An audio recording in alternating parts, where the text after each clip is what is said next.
You talk to me, otherwise you look there. ওটাই। নমস্কার, শুভরাত্রির আরো একটি সরাসরি আয়োজনে আপনাদের প্রত্যেককে স্বাগত জানাই। আপনারা যারা প্রতি রাতে আমাদের সঙ্গে যুক্ত হন, আপনারা জানেন আমরা এক এক দিন এক একটি বিষয় নিয়ে এক একটি ভাবনা নিয়ে কথা বলি এবং আমাদের যে ভাবনাগুলো আপনাদের সামনে আমরা তুলে ধরি। আমরা প্রতিদিনই বলি যে সেতু পারাপারের মতো আমরা এপার থেকে ওপারে যাই এবং আমরা বিশ্বাস করি যে আপনারা ওপার থেকে এপারে আসেন। আর এই পারাপারের মধ্য দিয়ে আমরা প্রতি রাতে নতুন করে স্বপ্ন দেখার চেষ্টা করি। আগামীকালকের সকাল আজকের চেয়ে খানিকটা হলেও সুন্দর হবে, সতেজ হবে, ভালো হবে এবং আমরা সবাই সম্মিলিতভাবে আমাদের বেঁচে থাকাকে আরো রঙিন করব। এই প্রত্যাশায় আজও আমাদের ভাবনা একটি আপনাদের সঙ্গে। আমরা আজ কথা বলবো শিশু পাচার নিয়ে। আমাদের এই দেশ এই অসম্ভব রকমের একটি যন্ত্রণা নিয়ে প্রতিদিন বাঁচে এবং এই বাঁচার মধ্যে কিছু কিছু মানুষ শিশুদেরকে রক্ষা করেন, তাদেরকে প্রাণে বাঁচিয়ে আনার চেষ্টা করেন। এই দেশে এমন কয়েকজন হাতে গোনা মানুষের একজন পল্লবী ঘোষ, তিনি আজ আমাদের অতিথি। আপনাকে স্বাগত জানাই স্টুডিওতে। প্রথমেই আপনার কাছে ক্ষমা চাইব আমার এই অসম্ভব রকমের সর্দি এবং কাশির জন্যে মাঝে মাঝেই আপনাকে হয়তোবা বিরক্ত করব, কিন্তু শুরুতেই একটু শুনতে চাইব পল্লবীদি যে আপনার শৈশবটা কেমন ছিল, কেমন কেটেছে আপনার শৈশব, কিভাবে মানে আপনার মেয়েবেলা বড় হয়েছে। আমার ছোটবেলাটা বহুত অন্যরকম ছিল। আমারও গলাটা খারাপ, বাই দ্য ওয়ে, তো সবাইকে সরি বলছি। আহ, আমার ছোটবেলাটা একটু অন্যরকম ছিল, বিকজ হয় না যে আমরা যখন একটা ফ্যামিলিতে থাকি, তো স্পেশালি যখন মেয়েরা হয়, মেয়ে আর ছেলেদেরকে একটু অন্যভাবে বড় করা হয়। আমার মা বাবা একটু অন্যরকম ছিল। আমার কোনোদিন ফিল হয়নি যে, মানে কোনোদিন এরকম ভাবিনি যে আমি একটা মেয়ে, তো মেয়ে হলে এরকম করতে হবে, ওরকম করতে হবে। তো আমি ছোটবেলার থেকেই অনেকটা বেশি কথা বলতাম, অনেকটা বেশি কোনো অন্যায় যদি বা দেখতাম আওয়াজ উঠাতাম। তো আমার মানে ছোটবেলাটা এরকম হয়নি কি মেয়ে তো এরকম ভাবে থাকবে, এটা করবে না, ওটা করবে না। তো এই জন্য আমার ছোটবেলাটা খুব অন্যরকম ছিল। মানে আমি তো বলতে পারো, সবাই আমাকে বলতো কি আমি অনেকটা ছেলেদের মতন করেই বড় হয়েছি আমি। মানে আমি যেটা জানতে চাইছি, মানে আরেকটু যেটা একটু যদি বিস্তারিত আপনি বলেন যে ধরুন আপনার পরিবার কারা কারা ছিল এবং কোথায় আপনার জন্ম, এবং প্রধানত একজন নারী হিসেবে আজকের তারিখে দাঁড়িয়ে আপনি যখন আপনার শৈশবকে ফিরে দেখেন in terms of your own work that you are indulge now, ওইভাবেও কি কোথাও কিছু আপনি রিলেট করেন আপনার শৈশবকে? হ্যাঁ, অফকোর্স। আমি আমার জন্ম হয়েছে লামডিংয়ে। আমার মা বাবা, আমার দিদি আছে বড়। বাবা নেই, উনি মারা গেছে আফটার আমি 12th পাস করেছি। আমার, হ্যাঁ অফকোর্স, এখন আমি যা কাজ করি ওটার সাথে ভেরি ক্লোজলি কানেক্টেড। কেন কি যখন আমি লামডিংয়ে থাকতাম, যখন আমার 12 বছর হয়, তখন আমি ফার্স্ট যাই হাওড়া। হাওড়াতে আমার এক দাদার বিয়ে ছিল। তো ওখানে যে বাড়িতে যেই দিদি রান্না করতো, সে আমি এত কথা বলতাম জন্য আমার মাকে বলল যে আমি ওকে আমার গ্রামে নিয়ে যাব ঘোরাতে। তো প্রথমে তো মা রেডি হয়নি, তারপরে আমাকে বলল ঠিক আছে যাও। তো গেলাম, তো আমি সেই গ্রামে গেলাম। সেই গ্রাম ছিল লক্ষ্মীকান্তপুর, দক্ষিণ 24 পরগনা। ওখানে আমি ঘুরছি 5-6 দিন। যেদিন আমি রিটার্ন করব, ফিরে আসবো, সেদিন একটা লোক লুঙ্গি পরে গলায় গামছা নিয়ে, আমি আপনাকে এই ঘটনাটা যে বলছি, এই ঘটনাটা 21 বছর আগের ঘটনা হবে। তিনি দৌড়চ্ছিলেন এবং হ্যাঁ, আপনি দৌড়চ্ছিলেন, বলছে যে আমার মেয়ে নিখোঁজ, আমার মেয়ে নিখোঁজ। সত্যি কথা বলতে গেলে আমার মাথার মধ্যে এটা ছিল না কি মেয়েটা নিখোঁজ। আমি কিছু বলিনি। উনি আবার বিকেলবেলা আমি জাস্ট বেরোবো, তখন এসে আমাকে বলল যে তোমার বাবা যদি বা তোমাকে এরকম করে খুঁজতো তাহলে তুমি কি করতে। এই কথাটা আমার মাথার মধ্যে কেমন না একটা, কি বলে, একটা তীরের মতন মানে ঢুকে গেছে। যে আমি ভাবছি যে আমার বাবা, বিকজ আমার বাবা আমাদের সাথে থাকতো না, আমার বাবা কানপুরে থাকতো, উত্তরপ্রদেশে। তখন তখন আমি ভাবলাম যে একটা গ্রাম, আমি লামডিং থেকে আসি, এখনো যখন আমি লামডিংয়ে যাই মানুষ আমাকে জিজ্ঞেস করে কি কবে আসছো, কবে যাবে, বিয়ে কবে হয়েছে।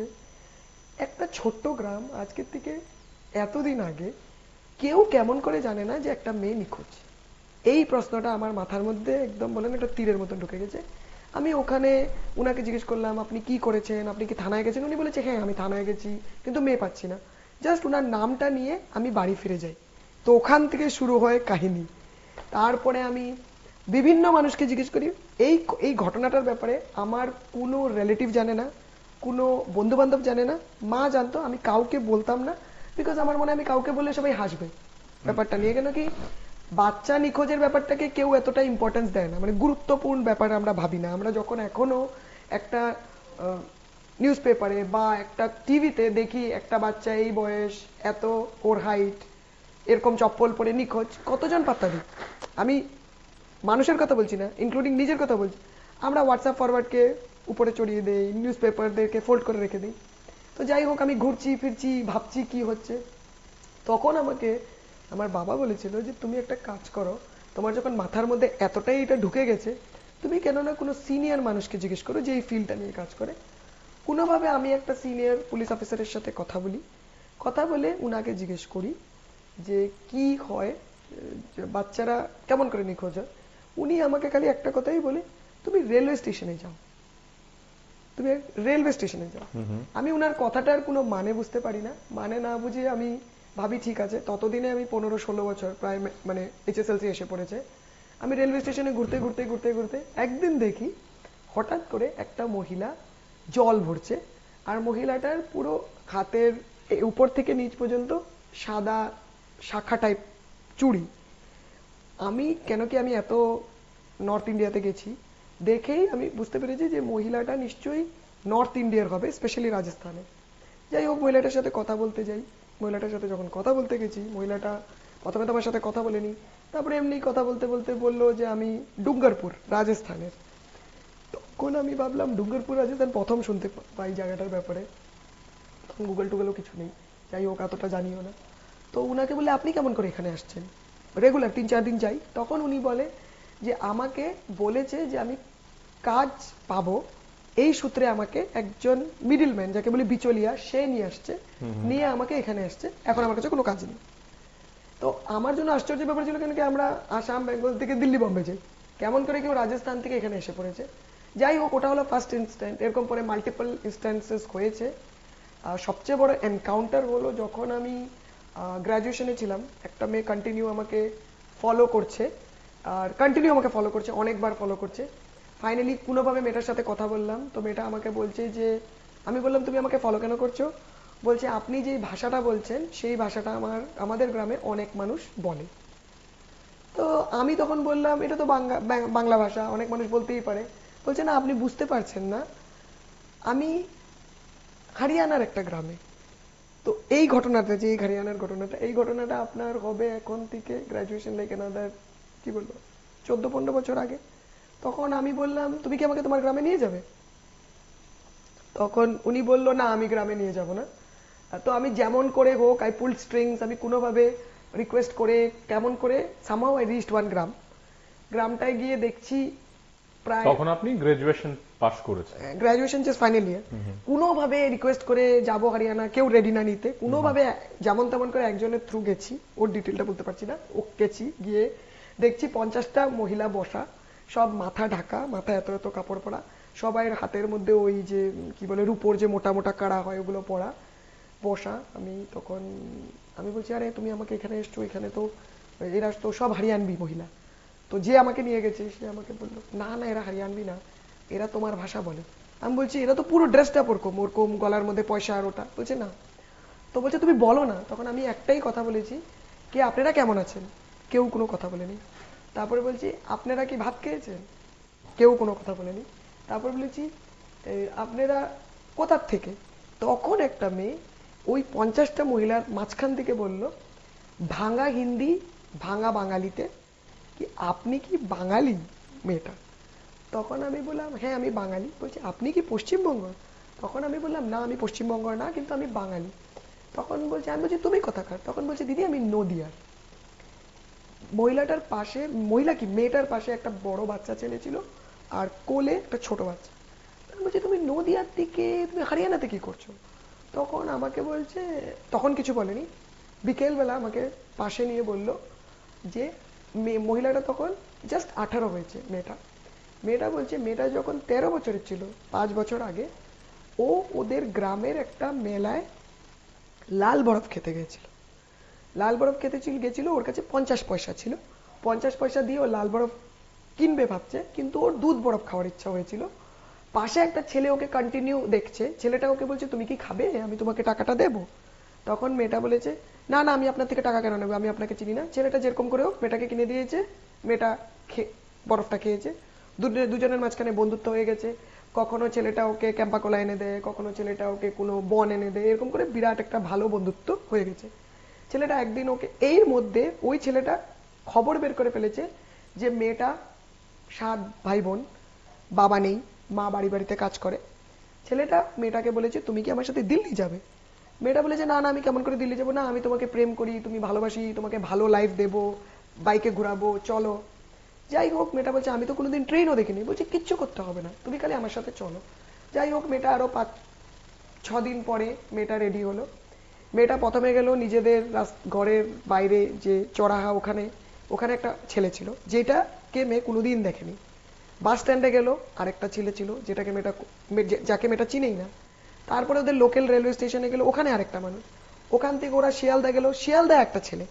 শিয়ালদার থেকে ওরা যখন হাওড়া যায়, হাওড়াতে একটা ছেলে। টোটাল 5 জন। ফাইনালি যখন ট্রেনে বসে তখন ওই ছেলেটা, দুজন ছেলেটা ওকে কি চা খেতে দেয়। চা খাওয়ার পরে ও বলছে ওর কিচ্ছু মনে নেই, ও ঝাপসা ঝাপসা দেখছে। ও যখন চোখ মাঝে মাঝে খুলছে, ও দেখছে একটা কিলাতে নেমেছে। ওটা দেখে আমি ডাউট করেছি যে হয়তো ওটা পুরানি দিল্লি হবে, কেন কি পুরানি দিল্লি ফোর্টের মতন।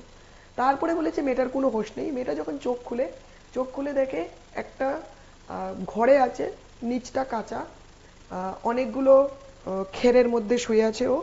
পাশে কতগুলো ছাগল আর কি বলে ছাগল, এসব ভ্যাস ট্যাস আছে। ও চোখ খুলে, ও দরজা খুব নক করে, বলছে আমি কোথায়, আমি কোথায়। একটা বউ দরজা খুলে, বউটা দরজা খুলে বলে যে তুমি আমাদের ছেলের বউ। মেয়েটা খুব খুশি হয়ে যায়, ভাবে ওই ছেলেটার সাথে বিয়ে হয়েছে। তারপরে রাতে জানতে পারে যে একটা 50 বছরের লোকের সাথে ওর বিয়ে হয়েছে। 2 বছর মেয়েটাকে ওরা কাজকর্ম করায়, কিছু করে না, কেন কি 13 বছরের মেয়ে। যখন মেয়েটা 15 বছর হয়ে যায়, ওই লোকটার সাথে বিয়ে হয়ে যায়।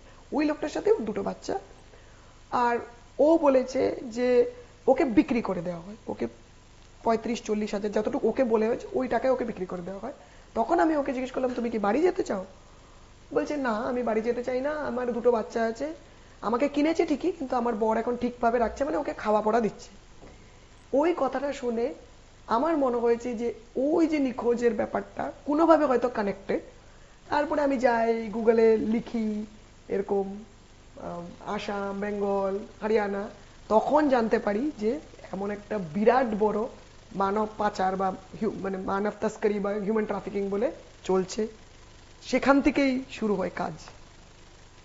এক্সিলেন্ট, এক্সিলেন্ট একটা, মানে আমি যদি বলি যে background of your present work.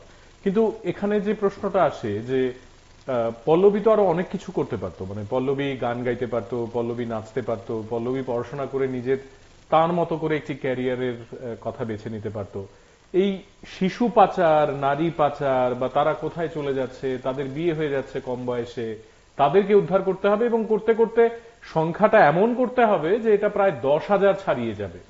এই ট্রিমেন্ডাস অ্যাচিভমেন্ট আমি যদি বলি, আপনি নিজের ক্যারিয়ারকে কি এইভাবে বেছে নেওয়ার সংকল্পটা কিভাবে নিলেন? সত্যি কথা বলতে গেলে আমি কোনোদিন ভাবিনি যে আমি এই ফিল্ড করব। আমি গ্রাজুয়েশন করলাম, আমি মাস্টার্স করেছি 2-3টে, বাট আমার এরকম হয়ে গেছে সিচুয়েশন যে আমি ভেবেছি কি, সবাই আমাকে বলেছে কি either go for law or professor হয়ে যাও। বাট আমি জানি না, যখন আমি মাস্টার্স করছি, আমি মাস্টার্স করতে করতে আমি ক্যাম্পাস প্লেসমেন্ট পেয়ে গেছিলাম ভালো একটা জায়গায়, কিন্তু সামওয়্যার মাথার মধ্যে ওই যে বাবাটা আছে, সো কল্ড বাবা যে খুঁজছে, আই ডোন্ট নো, ওটা মাথার মধ্যে ঘুরতো। আর এছাড়াও আমি যখন মাস্টার্স কমপ্লিট করে চেন্নাই থেকে মাস্টার্স করেছি, যখন দিল্লি এসে পড়ি, দিল্লি এসে আমি বিভিন্ন সংস্থাকে লিখতে থাকি যে কাজ করব। মানে আমার এটা ছিল কি, আমি ইনিশিয়ালি এটা করব যে মেয়েদেরকে রেস্কিউ করব, ট্রাফিকিং এ কাজ করব, মানব পাচারে কাজ করব। কিন্তু কাজ করতে ওই বলে না 2-3 মাস 1 বছরের কাজটা, ওটা এত প্যাশনেট হয়ে গেছে। কেন কি যখন ফার্স্ট মেয়েকে রেস্কিউ করি, সেই মেয়েটা আমাকে বলেছিল, সেই মেয়েটাও পশ্চিমবঙ্গ ছিল, সে বলেছে দিদি আমার মা তো আমাকে জন্ম দিয়েছে, কিন্তু অ্যাকচুয়াল জন্ম তুমি আমাকে দিয়েছো। এটা ফার্স্ট রেস্কিউ আমার। এবার একটু শুনি না ওই গল্পটা, মানে প্রথম তো rescue-র বেসিক্যালি গল্পটা কি ব্যাপারটা ছিল? এরকম হয়, আমি যখন মাস্টার্স কমপ্লিট করি, আমি দিল্লি এসে পড়ি। আমি একটা সংস্থার সাথে কাজ করি যেটা এইচআইভি নিয়ে কাজ করতো। সেখানে আমি প্রায় 1 মান্থ কাজ করি। তখন আমি ড্রাগসের অনেক কিছু দেখি। এরপরে আমার খুব ইচ্ছে ছিল যে যারা মানব পাচার নিয়ে কাজ করে তাদেরকে রিচ আউট করি, প্রচুর মেইল করেছি প্রচুর সংস্থাকে, কেউ রেসপন্স দেয় কেউ দেয় না। ফাইনালি একটা সংস্থা বলেছে তুমি আসো ইন্টারভিউর জন্য। আর ওরা আমাকে হায়ারই এই জন্য করেছিল কেন কি আমি অনেক ভাষা জানতাম, বাংলা জানতাম, উড়িয়া জানতাম, নেপালি জানতাম। ওরা অফকোর্স ওরা জানে যে সোর্স এরিয়ার ল্যাঙ্গুয়েজেস গুলো বহুত ইম্পর্টেন্ট, কিন্তু ওরা আমাকে হায়ার করার পরে না ওরা আমাকে রিসার্চ রোলে দিয়ে দিয়েছে। ওরা আমাকে খালি রিসার্চ করাতো, আমাকে দিয়ে তথ্য এসব। 3.5 মাস এটা করার পরে একদিন যে ওদের যে রেস্কিউ করে সেই মেয়েটা ছুটিতে ছিল, তখন ওরা কি করলো, ওরা আমাকে বললো তুমি যাও। আমি রেস্কিউতে গেলাম। রেস্কিউ করার পর রেস্কিউতে গেলাম, যাওয়ার পরে আমি দেখছি সবাই মানুষের যত সব সেক্স ওয়ার্কার্স আছে ওদের জিনিসপত্র ফেলছে। আমি ফেলছিলাম না, সবাইকে জিজ্ঞেস করছিলাম। জিজ্ঞেস করে আমি হঠাৎ করে দেখি একটা ছোট্ট মেয়ে লুকিয়ে আছে এরকম একটা, আপনাদেরকে কি বলবো, এরকম যে সো কল্ড কাপবোর্ডের ভিতরে।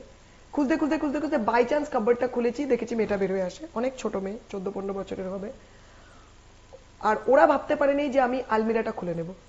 ওরা ভাবছে আমরা সবকিছু করছি আলমিরাকে খুলে, আলমিরার ভিতরে তো কেউ থাকতে পারে না। আপনার ভয় করেনি? পুলিশ ছিল সাথে, খুঁজছিলাম। আর সত্যি কথা বলি ওই মেয়েটাকে খুঁজতে যাইনি, খুঁজতে অন্য কাউকে গেছি। যখন আলমিরাটা খুলি মেয়েটা বেরোয় যায়। মেয়েটা বেরোয় যায়, সবাই ভাবছে যে এই মেয়েটাকে তো আমরা খুঁজতে আসিনি, তো এই মেয়েটা বেরোয় গেছে, এই মেয়েটাকে এখন কি করব। তো বলছে মেয়েটা ডকুমেন্টও দেখিয়েছে যেটা 18। বাট আমার মাথার মধ্যে কেন জানি মনে হয়েছে এটা একটা মাইনর মেয়ে। আমি বলছি না না, একে প্লিজ থানায় নিয়ে যাই একবার, লেটস আস্ক কি ও কি কত বয়স। না না, ওরা বলছে, ওরা আর্গুমেন্ট করছে। তারপরে যেমন তেমন করে থানায় নিয়ে গেলাম। ভীষণ চুপ ছিল, কাঁপছিল, মানে ওকে ঠান্ডার দিন ছিল, একটা গায়ের মধ্যে চাদর পেঁচিয়ে নিয়ে আমার পাশে নিয়ে বসিয়ে থানায় গেলাম, খুব কাঁপছিল। তখন ওকে অনেক মানে প্রায় 3-4 ঘন্টা কথা বলার পরে ও বলল যে, তখন ও ফার্স্ট এই কথাটা বললো, বলে প্রথমে ওকে ও বলেছে যে যেও আসতো ওকে কথা বলার জন্য সবাই জিজ্ঞেস করতো তুমি পার ডে কত চার্জ করো, মানে কোনো মহিলা হোক পুরুষ হোক, অফকোর্স ওরা সব সেক্টর। আমি ওকে জিজ্ঞেস করছি ফার্স্ট কোয়েশ্চেন তুমি কি খাবে, আর ও আমাকে বলেছে ও ভাত আর মাছ খাবে। তো প্রথমে ওর জন্য ভাত মাছ আনানো হলো, ওকে খাওয়ানো হলো, তারপরে ওই কথাটা আমাকে বললো। এখন তো রিহ্যাবিলিটেশনে ভালোভাবেই আছে। কি করে এখন? এখন তো ও পড়াশোনা করেছে, পড়াশোনা করে গ্রাজুয়েশন করেছে, গ্রাজুয়েশন করে ও কাউন্সিলরের কাজ করে। কন্ট্যাক্ট আছে, কিন্তু ফোন করে অন্য অন্য নাম্বার থেকে।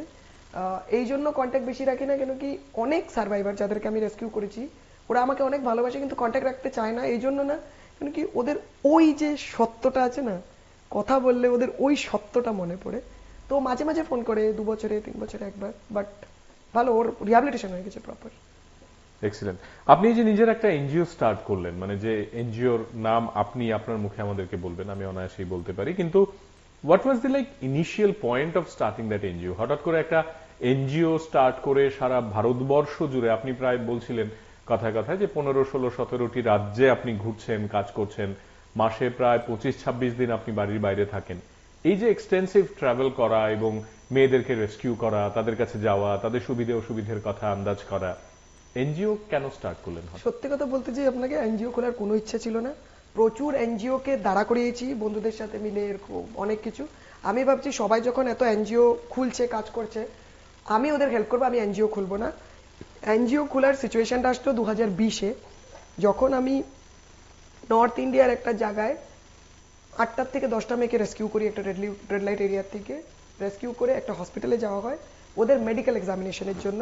যখন ওদের মেডিকেল এক্সামিনেশনের জন্য যাই, তখন কয়েকজন, জাস্ট পিক করোনা স্টার্টিং 2020-এর মার্চ, কয়েকজন এসে কি জানি কোথা থেকে জেনেছে যে আমি এনজিও থেকে এসেছি, আমাকে বলছে যে আমাদের অনেকজনের বাচ্চার করোনা হয়েছে।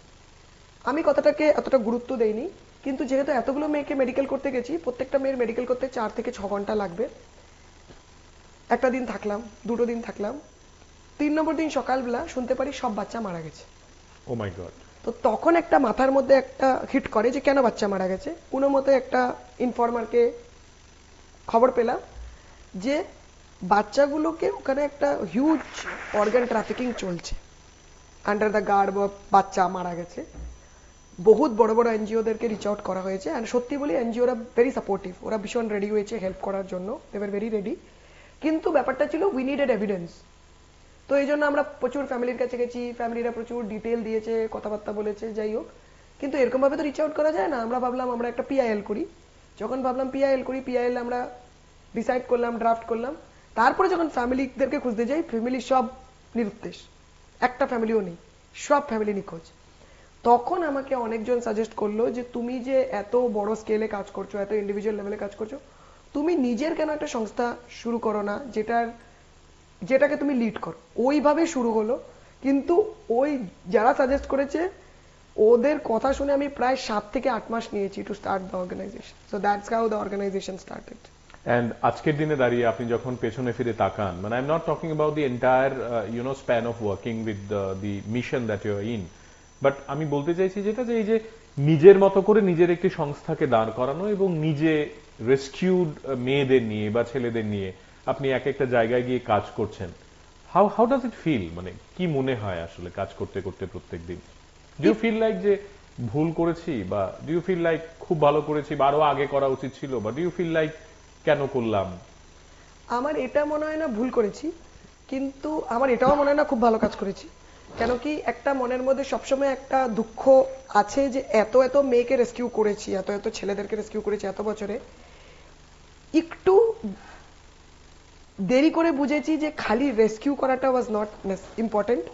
রেস্কিউর সাথে ওদের রিহ্যাবিলিটেশন আর empowerment was also very crucial, যেটা আমি কাজ করার 5 বছর পরে রিয়েলাইজ করেছি। যে আমরা যে এত রেস্কিউ করি, এত উদ্ধার করি, উদ্ধার করে কি উদ্ধার করে যদি বা ওদেরকে নিজেদের পায়ে দাঁড়াই না করালাম তাহলে কোনো লাভ নেই। তো আমি বলবো অনেক কাজ করা বাকি। আমি এটা বলতে পারি না কি I am satisfied, I am trying my best, এটা বলতে পারি। বাট দেন অনেক কিছু করা বাকি, অনেক কিছু, এন্ড ভুল তো করিনি, ডেফিনেটলি নট। আমাদের আজকের এই আলোচনায় আপনি যদি একটু বলেন আমাদের বুঝিয়ে যে এই যে আপনি প্রত্যেকদিন লড়াইটা লড়ছেন, এটা তো একটি অসম লড়াই, মানে সারা দেশ নিজের মতো করে এই লড়াইটার মধ্যে আছে। আপনি একটা রাজ্যে গিয়ে এই লড়াইটা লড়ছেন বিষয়টা এমন নয়, বা একটা খুব স্পেসিফিক গ্রামে গিয়ে এই লড়াইটা লড়ছেন তাও নয়। It's the entire country, different language, এক একটা জায়গায় গিয়ে আপনাকে ভাষাগত সমস্যা পোহাতে হচ্ছে, কোথাও গিয়ে মানুষের দারিদ্র সীমার বিষয়টিকে বুঝতে হচ্ছে, কোথাও গিয়ে পুলিশের থ্রেট, মাস্তানদের থ্রেট, ডন কোট আনকোট তাদের থ্রেট, দালালদের থ্রেট, কোথাও কোথাও maybe I don't know if you tell us in detail যে পুলিশও হয়তো বা আপনাকে সঙ্গ দেয় বা দেয় না, রাজনৈতিক প্রভাবও থাকতে পারে এই বিষয়টির মধ্যে। সবচেয়ে বড় কথা হলো দেখেন, কোনো রেস্কিউ অপারেশন যেটা আমরা করি, ধরেন একটা ইনফরমেশন পেলাম যে একটা মেয়ে পাচার হয়েছে এরকম জায়গায় আছে, কোনোভাবে আমি বা আমার সংস্থা পারবে না একলা গিয়ে রেস্কিউ করতে। আমার ডেফিনেটলি পুলিশের সাপোর্ট নিতে হবে। আর আমি বলছি না কি পুলিশ ভালো না খারাপ, কিন্তু আমি যত রেস্কিউ করেছি, কেন কি আমরা সিনিয়র লেভেল অফিসারকে রিচ আউট করি, এভরি টাইম কিন্তু সাপোর্ট পেয়েছি। মানে আমার সাথে পুলিশ গেছে আর পুলিশ যায় আমার সেফটির জন্য। মেয়েটাকে খুঁজার দায়িত্ব কিন্তু আমাদের, মেয়েটাকে খুঁজার পুরো দায়িত্বটা আমাদের। তো পুলিশ যায় মানে আমাদের সাথে, without law enforcement NGO is not authorised, যেতে পারবো না আমি কোনোভাবে না। এই কাজটার মধ্যে সোসাইটাল স্টিগমা কতটা, কি মনে হয় আপনার? মারাত্মক। যত মেয়েকে রেস্কিউ করেছি, সবচেয়ে বড় লার্নিং হলো মেয়ে উদ্ধার করে মেয়ের কাউন্সেলিং থেকে বেশি দরকার সমাজের কাউন্সেলিং। কেন একটু ডিটেইলে বলুন। কেন কি যত মেয়েকে রেস্কিউ করেছি, ম্যাক্সিমাম ফ্যামিলিরা এটা ভাবে যে ও নিজে চলে গেছে, নিজে বাজে কাজ করছে। যেরকম এখন একটা বলি, এখন একটা মেয়ে আছে, আমরা রিসেন্টলি ওর গ্রাম থেকে আসছি, ওর গ্রামে গিয়ে আমি প্রায় 500 মহিলাকে জড়ো করেছি, জড়ো করে স্পেসিফিক্যালি বলেছি কি ও আমার সাথে কাজ করে। আমার সংস্থার নাম ইম্প্যাক্ট অ্যান্ড ডায়লগ ফাউন্ডেশন, দিল্লিতে রেজিস্টার্ড, কিন্তু আমরা পুরো মানে কি বলবো ইস্ট ইন্ডিয়া, নর্থ ইস্ট ইন্ডিয়াতে প্রচুর কাজ করছি। মেইন জিনিস হলো যখন একটা মেয়ে পাচার হয়, মানুষের মাথার মধ্যে ফার্স্ট কোয়েশ্চেন হলো ও নিশ্চয়ই বাজে কাজ করছে। কিন্তু যখন ছেলে পাচার হয় ওদের এটা মানসিকতা না। আপনাদেরকে জাস্ট একটা উদাহরণ দেবো। একটা মেয়েকে রেস্কিউ করা হয়েছিল, মেয়েটা ওর পাশের বাড়ির একটা জেঠুর ঘরে আটা মাখতো, আটা মেখে রুটি বানিয়ে দিত, কেন কি ওনার ওয়াইফ এক্সপায়ার করে গেছে। মেয়েটার পাচার হয়, মেয়েটাকে আমরা রেস্কিউ করি, মেয়েটা বাড়ি চলে যায়। একদিন মেয়েটা আমাকে ফোন করে বলে, দিদি আমি আজকে আলু কিনতে গেছিলাম বাজারে, বলে কাঁদছে। আমি বলছি কি হয়েছে? বলছে ওই জেঠু, আমি যখন আলু কিনছি পাশের দোকানে যে পেঁয়াজ বিক্রি করছে দাদা, ওই দাদাকে জিজ্ঞেস করে, একে জিজ্ঞেস করতে রেট কত, এ রাতে কত টাকা রেট। তো মেয়েটা আমাকে যখন এই কথাটা বলেছে, আমি মানে আমি কি বলবো আমি বুঝতে পারিনি। আমার মনে হচ্ছিল উনার মাথার মধ্যে মনে হয় মানে উনি হয়তো ওকে এরকম ভাবেই ভাবতো, বাট জাস্ট বিকজ আগে চিন্তাধারা হয়নি এখনো এই তো সমাজ ভীষণ ভাবে স্টিগমা দেয়। মানে এখন একটা মেয়ে আছে আমাদের, ওর victim compensation by the way, আমাদের সরকার থেকে অনেক কম্পেনসেশন দেয়, স্কিমস দেয় যাতে রিহ্যাবিলিটেশনের জন্য। একটা মেয়েকে 2013-তে রেস্কিউ করেছি আমি, জাস্ট স্টেটমেন্ট কোর্টে উইটনেস দিয়ে আসলাম 2024-এ দিল্লির থেকে। আমাকে এখন ফোন আসছে যে মেয়েটা কম্পেনসেশন পাবে কোর্ট থেকে। আর সবচেয়ে দুঃখের ব্যাপার হলো মেয়েটা সুইসাইড করে ফেলেছে। ও মাই গড। তো ব্যাপারটা আপনাদেরকে এটাই বলছি যে সমাজ বাঁচতে দেয় না, এটার পিছনে কোনো না কোনো ভাবে মা ও বাবাও দায়ী। ওরা যেই একটা পাচার মেয়ে উদ্ধার হয়ে আসে, ওরা ইমিডিয়েটলি ওই মেয়েটার বিয়ে দিতে চায়। আর যখন বিয়ে দেয়, ছেলেটাকে বলে না যে এ পাচার থেকে উদ্ধার হয়েছে। কোনো না কোনো ভাবে যখন ছেলেটা জেনে যায় বরটা, তখন বরটার মনে হয় বরটার সাথে ধোকা হয়েছে, বরটা তখন ছেড়ে দেয়। কিন্তু তখন তো মেয়েটা একলা না, মেয়েটার দুটো বাচ্চা আছে। আরেকটা কারণ, প্রত্যেকটা মেয়ে বা ছেলেকে যাদেরকে পাচার করা হয় আমাদের এক্সপিরিয়েন্সে, এক্সটেন্ডেড ফ্যামিলি মেম্বার্সরা করে, রিলেটিভ, মাসি, মামা, পিসি, কাকু, মামি। এরা যখন পাচার করে, মেয়েটা যখন উদ্ধার হয়ে যায়, এদেরকে কেস থাকলেও এদের জেল থেকে বেল পেয়ে যায়। এরা তো ঘুরছে, তখন এরা কি করে মেয়েটার জীবনটা আরো নরক বানাতে চেষ্টা করে, আরো বলে বলে বেড়ায় যে ও তো বাজে জায়গায় গেছিল। তো এইগুলো কারণের জন্য আরো বেশি স্টিগমা হয় ফ্যামিলির থেকে মেয়েগুলো। এইটা হলো সো কল্ড, মানে আমাদের এই জন্য কমিউনিটি কাউন্সিলিং বলতে আমরা বলি না, একটা মেয়ে পাচার হলে মেয়েটারকে কাউন্সিলিং করো, মেয়েটার খালি রিহ্যাবিলিটেশনের জন্য কাজ করো না। আমার মনে হয় সমাজের মাইন্ডসেটটা। আপনি কি বলেন, এই যে আপনি বিভিন্ন গ্রামে যান, অনেক মহিলা বা পুরুষদের সঙ্গে কথা বলেন, হোয়াট ইউ টেল দেম, কি বলেন? স্টার্ট করি, পাচার নিয়ে স্টার্ট করতে পারবো না, মার খেয়ে বেরোতে হবে। যদি পাচার নিয়ে স্টার্ট করি, প্রথম কথা হলো কোনো গ্রাম অ্যাকসেপ্ট করে না, কোনো রাজ্য অ্যাকসেপ্ট করে না কি ওদের গ্রাম বা রাজ্য থেকে পাচার হয়। আমাদের শুরু করতে হয় যে আপনাদের গ্রামে আপনারা কেমন করে রোজগার করেন, আপনাদের অধিকার কি, আপনাদের পড়াশোনা করলে কি হবে, আপনাদের এখানে বাল্যবিবাহ কেমন করে থামাতে হবে, মেয়েদের রোজগার করা কেমন কত জরুরি, এই করে স্টার্ট করে তারপরে আমরা পাচারের ব্যাপারে বা অন্য কিছুর ব্যাপারে স্টার্ট করি। ইমিডিয়েটলি পাচারের ব্যাপারে বলতে পারবো না, পাচারের ব্যাপারে বললে মারধর খাবো। আপনি মানে কাউন্সিলিং, এই যে এই শব্দটা ব্যবহার করছিলেন যে আমরা তাদেরকে কাউন্সিলিং করি, এটার গুরুত্ব নিয়ে একটু বলবেন? কাউন্সিলিং এ আপনি যাদেরকে রেস্কিউ করেন, মেয়েদের, প্রধানত শিশুদের যারা পাচার হয়ে যায়, তাদেরকে ফিরে পাওয়ার পর আপনারা কি করেন আর কি, মানে what is the procedure like? যখন রেস্কিউ হয়, রেস্কিউ হওয়ার পরে যেটা সরকারের আইন পর্যন্ত প্রথমে হলো ওদের মেডিকেল এক্সামিনেশন হবে। মেডিকেল এক্সামিনেশন হয়ে ওদের স্টেটমেন্ট লিখে ওদেরকে শেল্টার হোমে রাখতে হবে, সরকারের যে হোম। তারপরে ওদেরকে বাল কল্যাণ সমিতির সামনে প্রডিউস করতে হবে, তারপরে ওদের হোম ইনভেস্টিগেশন করে বাড়ির রিপোর্ট করে ওদেরকে বাড়ি পাঠাতে হবে। কাউন্সিলিং যখন বলি, কাউন্সিলিং মানে আমরা কাউন্সিলিং করি না, আমি তো অথরাইজড কাউন্সিলর না। আমি কোনো এরকম কাউন্সিলর খুঁজবো যে মেয়েদের কাউন্সিলিং করে। কাউন্সিলিং এর ফার্স্ট জিনিস হলো মেয়েটাকে এটা বিশ্বাস করানো যে তোমার সাথে যা হয়েছে এটা তোমার দোষ না, তুমি ফাঁদে পড়ে তোমাকে কেউ ইনফ্লুয়েন্স করে নিয়ে গেছিল, এটা হলো প্রথম। সেকেন্ড হলো তুমি যে ভাবছো যে তোমার সাথে যারা যারা যা যা করেছে তুমি অপবিত্র হয়ে গেছো বা তোমার সাথে তুমি নিজেকে মানে নষ্ট ভাবছো, তুমি নিজেকে ওটা ভাবতে পারো না। এটা তোমার সাথে হয়েছে, এটা ওই তোমার পরিস্থিতি থাকলে আমার সাথে হতে পারতো।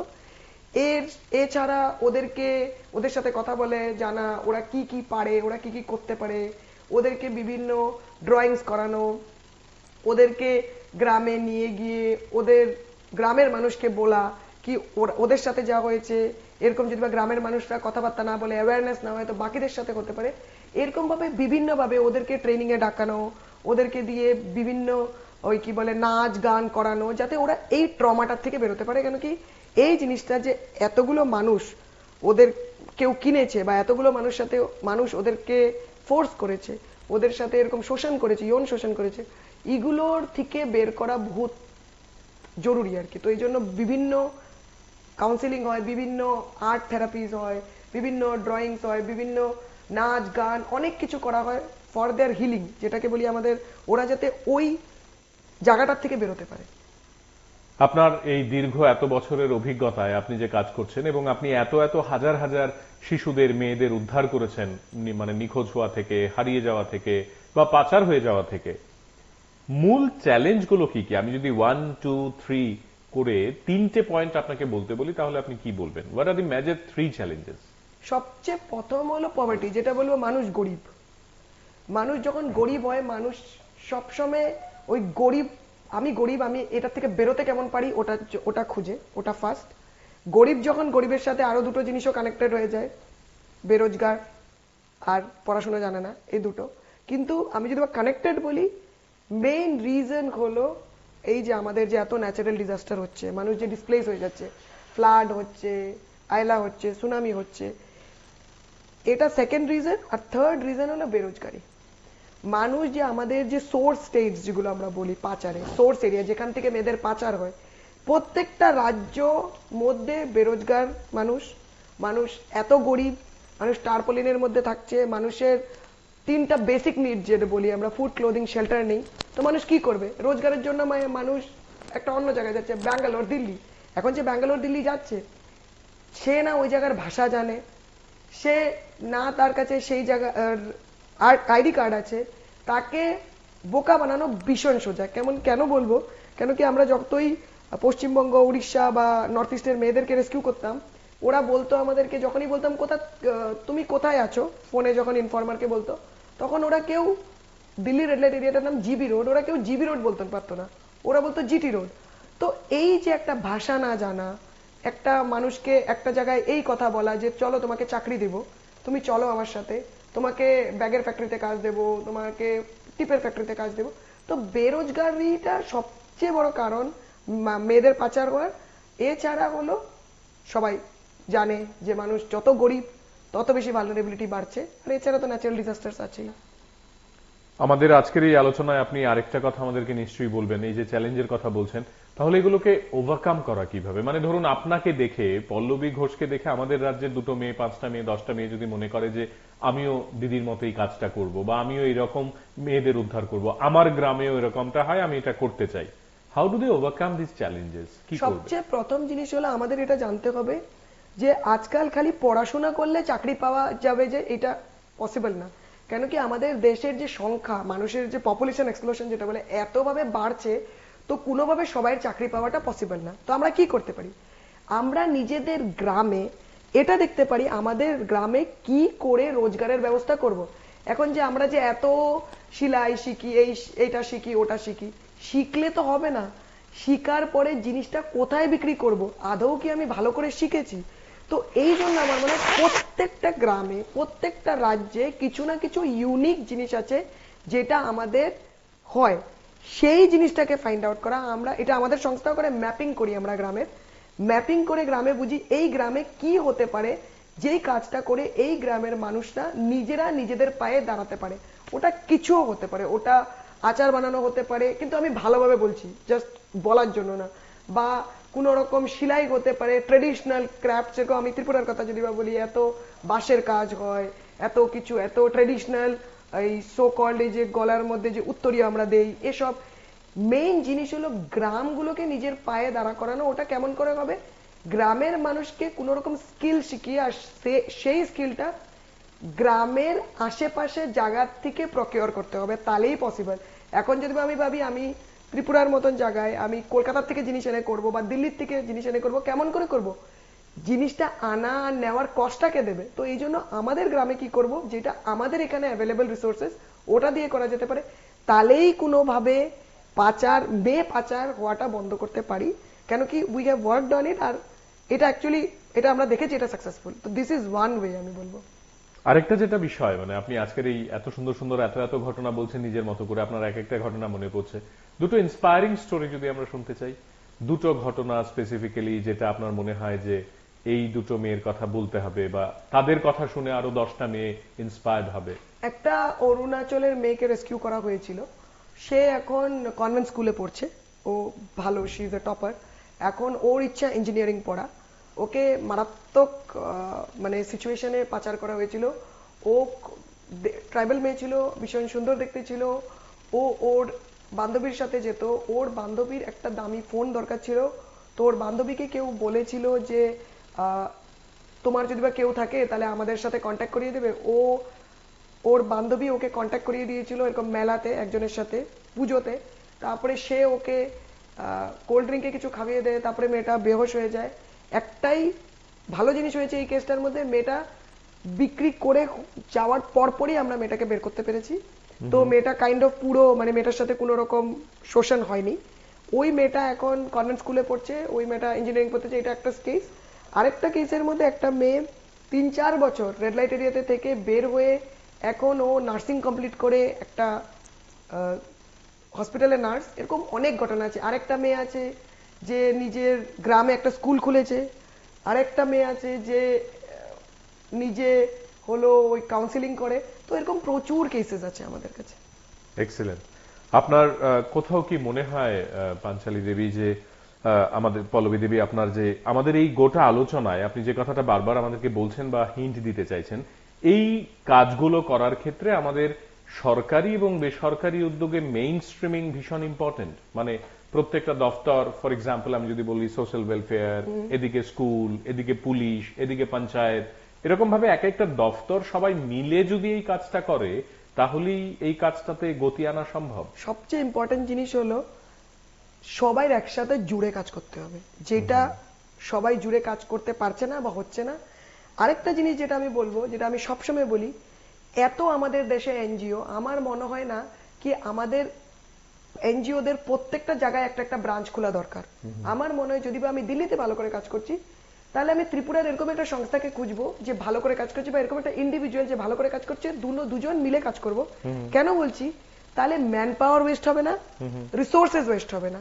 আর আমাদের কি দরকার যাতে রিসোর্স ওয়েস্ট না হয়, প্রত্যেকটা স্টেক হোল্ডারের একসাথে মিলে কাজ করতে হবে। এই জন্য আমরা যখন গ্রামে কাজ করি তখন গ্রামের মানুষকে বলি যে দাদা দিদিরা আপনারা এটা ভাববেন না কি এনজিও এসেই কাজ করবে, আপনাদের নিজেদের পায়ে দাঁড়াতে হবে। এই জন্য আমরা এই যে অ্যান্টি হিউম্যান ট্রাফিকিং ক্লাবস বলি বা ভিলেজ রেসপন্স কমিটিস বলি।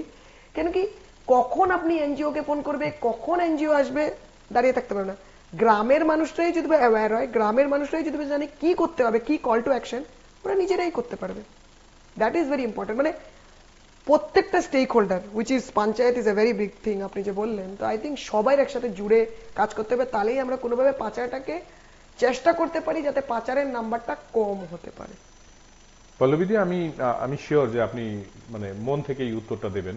কোথাও কি মনে হয় আপনার এই সিস্টেমে কাজ করতে গিয়ে যে আমরা ট্রাফিকিং আর মিসিং এই দুটো শব্দকে দারুণভাবে গুলিয়ে ফেলি প্রত্যেকদিন? একদম 100 বার। যতটাই আমরা কেস রিপোর্ট করি, যখনই থানায় যাই, তখনই আমরা যখনই বলি মেয়ে নেই, এটা জেনারেলি মিসিং ভাবে রিপোর্ট হয়।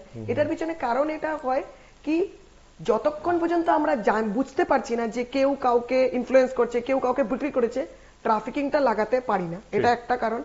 তো ডিটেলটা জানানি দরকার। এই জন্য এই যে মিসিং, আর এই মিসিং জিনিসটা এমন না, মিসিং ব্যাপারটাকে কেউ কোনো গুরুত্বই দেয় না। মানে মানুষের জন্য যেটা হিন্দিতে বলি গুমসুদা, বাংলাতে বলি নিখোঁজ, এই নিখোঁজ জিনিসটাকে কেউ পাত্তা দেয় না। কিন্তু যখনই বলি এটা পাচার, এই কেসটা যেটা নিখোঁজ ছিল সেটার মানে বলে না সিভিয়ারিটিটা 100% বেড়ে যায়। তো এই জন্য একদম ডেফিনেটলি এই দুটো পুরো একদম গুলোনো হয়ে গেছে, একদম এতভাবেই গুলোনো হয়ে গেছে কি এই জন্য ম্যাক্সিমাম কেসে পেরেন্টসরা এরকমও করে আজকাল, চেষ্টা করে যদি বা অ্যাকচুয়াল মিসিং থাকে, ট্রাফিকিং না থাকে, ট্রাফিকিং লাগিয়ে দেয় যাতে জলদি জলদি খুঁজা হয়, জলদি জলদি ইনভেস্টিগেশন শুরু হয়। তো এরকম অনেক হয়েছে। হোয়াট টু ডু, কি করা উচিত? আপনি যদি সিস্টেমে থাকতেন কি করতেন? আমার মনে হয় দেখেন, সবচেয়ে বড় কথা হলো কোনো না কোনো একটা ট্রেল মানুষ রেখেই যায়। যদি বা তার পাচার হয়, কোনো না কোনো ট্রেল রেখে যায়, আইদার সোশ্যাল মিডিয়া হতে পারে বা বন্ধু বান্ধবরা জানে। আমার মনে হয় দ্য মোমেন্ট আমরা জানতে পারি যে মেয়েটা নিখোঁজ, ইটস ভেরি ইম্পর্টেন্ট কি যত অ্যাক্টিভ পুলিশ কাজ করে, আশেপাশের মানুষও একটা ইনিশিয়েটিভ নিয়ে নেয়। কেন কি পট করে একটা মানুষের নিখোঁজ হওয়া পসিবল না। ম্যাক্সিমাম কেসে বাচ্চাদেরকে উঠানো এই জন্য হয় যে বাচ্চারা যদি বা হারিয়ে যায় কেউ খুঁজবে না। আমি আপনাদেরকে কথা বলছি, এখন যদি আমি নিখোঁজ হয়ে যাই, মানুষ হাহাকার করবে, আচ্ছা ঠিক আছে ও নেই, কোথায় গেছে। বাচ্চা যদি বা নিখোঁজ হয় বেশি মানুষ খোঁজে না। তো এই জন্য ভেরি ইম্পর্টেন্ট কি যে পেরেন্টসরা আছে বা যে পুলিশ আছে, ওরা ইমিডিয়েটলি ইন্টারভেনশন করো। এই যে 48 ঘন্টা ওয়েট করে নাও, পালিয়ে গেছে, কারোর বাড়িতে চলে গেছে, এই জিনিসটা না করে যদি ইমিডিয়েটলি চেষ্টা করে যায়, 10টা মানুষকে জিজ্ঞেস করা হয় যার সাথে ও ছিল, যার সাথে ও কথাবার্তা বলে, কোনো না কোনোভাবে ক্লু বের করে তো বের করা যাবেই, ভেরি পসিবল। সারা ইন্ডিয়াতে আপনি এতগুলো মানে রাজ্য ঘুরেছেন, 15-16টা রাজ্য ঘুরেছেন, কোথায় কাজ করাটা আপনার মনে হয়েছে সবচেয়ে বেশি, মানে আমি in terms of gravity of the problem বলছি? প্রবলেম মানে কোথায় কাজ করাটা সবচেয়ে বেশি ডিফিকাল্ট? অনেক রাজ্যতে করা ডিফিকাল্ট, কিন্তু কিছু কিছু রাজ্যতে বেশি ডিফিকাল্ট। যেরকম ওয়েস্ট বেঙ্গলে অনেকটা ডিফিকাল্ট কাজ করা। কেন কি মেইন ব্যাপার হলো, যখন পাচারের কথা বলি মানুষ এটা অ্যাকসেপ্টই করে না। আপনাদেরকে জাস্ট একটা একটা ছোট্ট ঘটনা বলবো। আমি একটা গ্রাম থেকে বেরোচ্ছিলাম, একটা একটা টমটমে বসেছিলাম। তো আমাকে একজন ফোন করেছিল, আমি হিন্দি আর ইংলিশে কথা বলছিলাম। পাশের মহিলাটা আমাকে বলছে যে আপনি কোথাকার থেকে? তখন আমি বলেছি আমি আমি এখানে থাকি না। তো বলছে আপনি এখানে কেন আসছেন? আমি বলছি এখানে তো অনেক পাচার হয়। মহিলাটা আমাকে যা লুক দিল, যেরকম ভাবে আমার দিকে তাকালো, মনে হলো মহিলাটা ওখানে আমাকে পিটে ফেলবে, এরকম মনে হয়েছে। তো এই যে অ্যাওয়ারনেসটা নেই যে পাচার হচ্ছে, মানুষ জানে না, এটা হলো। এছাড়া আমি বিহারেও অনেকটা ডিফিকাল্টি পেয়েছি কাজ করতে, ইন টার্মস অফ যেরকম এখন বিহারে একটা নতুন জিনিস ট্রেন্ড এসে পড়েছে, অর্কেস্ট্রাতে নাচা। মানে মেয়েদেরকে নিয়ে যায়, মেয়েদেরকে নিয়ে বলে কি চলো তুমি নাচবে, তোমাকে 2000 টাকা দেবো। আর মেয়েদেরকে দিয়ে অর্কেস্ট্রা, ডিজে পার্টিতে, বিয়েতে নাচানো হচ্ছে, ওই নাচার আন্ডারে প্রস্টিটিউশন চলছে, এসব দেহ ব্যাপার এসব চলছে। তো এই দুটো স্টেটে অনেকটা প্রবলেম।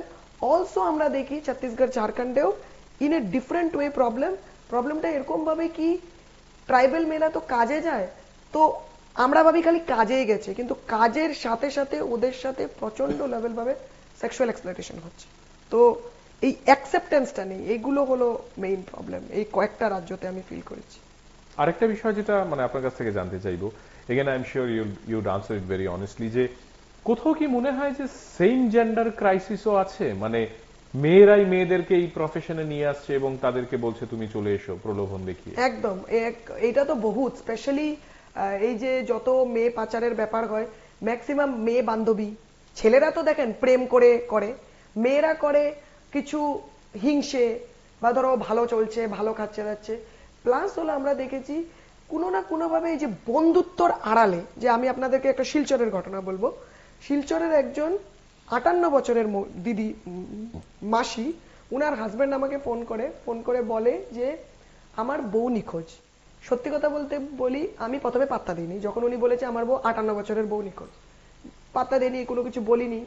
কতক্ষণ পরে উনি আবার ফোন করেছে, কন্টিনিউ ফোন করে গেছে। কোনোভাবে খবর পেয়েছি যে মহিলাটা হরিয়ানাতে আছে। যখন গ্রামে যাই, গ্রামে আমাকে দেখে সবাই খুব খুশি হয়ে যায়, ভাবে আরেকটা মহিলা আসছে। গিয়ে দেখি গ্রামের মধ্যে, ওই গ্রামের সবচেয়ে গরিব ঘর ছিল, ওরা এই মাসিকে 50,000 টাকা দিয়ে কিনে 25,000 টাকার একটা গরু বিক্রি করে, 25,000 টাকা দিয়ে একটা কিছু জমি বিক্রি করে বিয়ে। গিয়ে দেখি আন্টি ছোট খাটো বসে আছে, পিঙ্ক রঙের একটা চুড়িদার পরে। ডাকি উনার নাম, উনি আমাকে দেখে জড়িয়ে ফেলে। গ্রামের মানুষকে বলি ইনার কি হচ্ছে? বলছে ইনার বিয়ে হচ্ছে। কার সাথে? একটা 22 বছরের ছেলের সাথে। তখন বললাম ইনার বিয়ে আপনারা 22 বছরের ছেলের সাথে কেন দিচ্ছেন? উনার নিজের ছেলেই 28 বছর। কেউ বিলিভ করছে না। কেন বিলিভ করছে না? কেন কি নর্থ ইন্ডিয়া আর ইস্ট ইন্ডিয়ার মধ্যে একটা ডিফারেন্ট। নর্থ ইন্ডিয়ার মধ্যে মানুষ লম্বা চড়া থাকে, ইস্ট ইন্ডিয়াতে মানুষ ছোটখাটো থাকে। ওরা বিশ্বাসই করলো না। কত কষ্ট করে যে আন্টিকে আমরা বের করলাম, তখন আন্টি বলল আন্টির পাচার হয়েছে।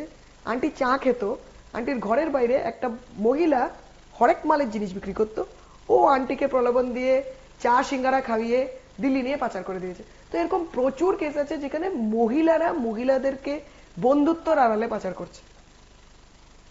আমাদের আজকের এই আলোচনায় আমি শেষ যে বিষয়টা আপনার কাছ থেকে জানতে চাইবো যে হোয়াট ইজ দি রে অফ হোপ, আশার আলো কি? এবং শুভ্ররাত্রির আয়োজনে আমরা আরেকবার স্বপ্ন দেখতে চাই যে কালকে সকালটা সুন্দর হবে, ভালো হবে, সতেজ হবে, ছেলেমেয়েরা ভালো বেশে ভালোভাবে থাকবে। সেটা করতে গেলে কি করতে হবে? সবচেয়ে বড় কথা হলো আমার মনে আমরা যে এত আমরা সব মানুষ না ভীষণ সেলফিশ হয়ে গেছি। আমাদের ঘোড়ার মতন থট হয়ে গেছে কি আমরা খালি খিদে দেখবো, আমরা এদিক ওদিক দেখবো না। যতক্ষণ পর্যন্ত আমাদের ঘাড়ে একটা প্রবলেম না আসে না, আমরা প্রবলেমটার ইন্টেন্সিটি বুঝি না। একটু অ্যাওয়্যার হন। আমি বলছি না কি সবাই এনজিওতে কাজ করেন, সবাই নিজের প্রফেশনে ছেড়ে আমার সাথে কাজ করেন, এরকম না। একটু অ্যাওয়ারনেস থাকুন, একটু সতর্ক থাকুন। অনেক ক্রাইম আমাদের চোখের সামনে হয়ে যায়, কিন্তু আমরা যে একটু অ্যাওয়্যার থাকি না, এই জন্য বুঝি না। আপনারা নিজেদের ঘরটাকে ফার্স্ট সেভ করেন, আমি ওটাই বলবো। দেখেন কি নিজেদের ঘরের মধ্যে বাচ্চারা কতটা সুরক্ষিত আছে। বাচ্চাদের সাথে তো কোনো যৌন শোষণ হচ্ছে না। কেন কি নিজেদের ঘরটা যদি, এটা আমরা কমিউনিটিতে বলি, নিজেদের ঘরটা যদি সুরক্ষিত থাকে না, তাহলে নিজের পাড়া সুরক্ষিত থাকবে, সো কল্ড নিজের সিটি সুরক্ষিত থাকবে, রাজ্য মানুষ ঘরটাকেই দেখে না। বাচ্চাদের সাথে কথা বলি, অ্যান্ড ইট হ্যাজ হেল্পড। আমরা দেখেছি অনেক বাচ্চা ঘরে যে অ্যাবিউজ হতো ওটার থেকে বেরোনোর জন্য পাচার হয়ে গেছে। তো আমার মনে হয় মানুষের প্রথমে আমরা দেখবো কি নিজের আশপাশটা কত সেফ, আর of course there is a ray of hope, সেটা নিয়ে তো আমরা বাঁচি। তো আই থিঙ্ক ঠিক।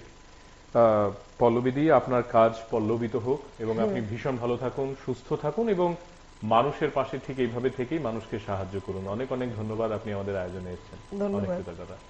আপনারা যারা এতক্ষণ আমাদের সঙ্গে ছিলেন, আপনারা এক যোদ্ধাকে কাছ থেকে শুনলেন। তিনি তার মতো করে বিভিন্ন সংস্থা সংগঠনের সাহায্য নিয়ে প্রায় 10,000 শিশুকে উদ্ধার করেছেন। আজকের এই আলোচনা আমরা এখানেই শেষ করব, তবে আগামীকাল যখন আপনাদের সঙ্গে আবার দেখা হবে তার আগে পর্যন্ত আমরা এই বিশ্বাসটুকু নিয়েই বাঁচব যে আমাদের আগামীকালকে সকালটি অন্যরকম আশার আলো নিয়ে আসবে। ভালো থাকবেন সবাই, শুভরাত্রি।